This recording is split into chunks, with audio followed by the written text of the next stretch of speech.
If you've driven the Glen Highway in Sutton, you might have seen it, the tidy little house with the green trim.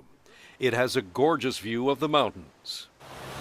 This will give you a better idea. And a view of the Matanuska River that now brings Val Musial to tears.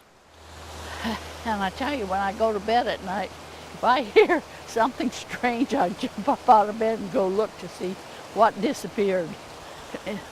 I don't think I'm going to be able to stay here much longer.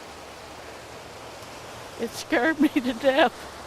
Val is 90 years old. Her husband Ed is 94. They built this house back in the 1950s, and they had planned to live out their days in this home. That dream may be about to wash away.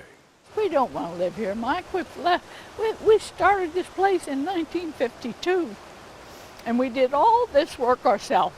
Ed built this whole damn place. He did the plumbing, he did the wiring, he did everything.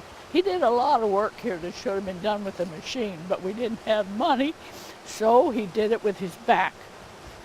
Today, well, he's wore out, and we can't start all over. It wasn't always like this. Val says they used to have 50 feet of backyard, and the river channel was hundreds of feet beyond that. Just step this close. But the Matanuska River has eaten its way literally to their back door. And now you look, it's just river. Everything's gone. Everything's gone. Used to be beautiful here. Ed and Val's home isn't the first here to be threatened by erosion. A family log cabin downstream from them, built back in the 1940s, washed away just a few days ago. What are you and your husband going to do?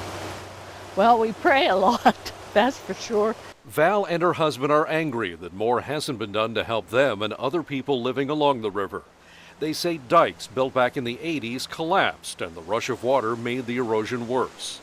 Matsu Borough officials say they don't have authority over erosion control. Governor Walker flew over the area Wednesday, but the state says naturally occurring erosion does not qualify for a disaster declaration.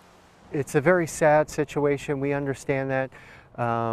It's not that people aren't doing things and aren't trying to help these folks. It's just that the funding resources are sparse, and we can only use the programs that we have to address these issues. You see that green grass over there? That's where the channel was. That's where the river was, way over there. And now it's right here in my backyard. Val and Ed say they will stay in their home as long as they can. I wouldn't wish this on anyone. No one. All they can do now is wait, watch, and worry.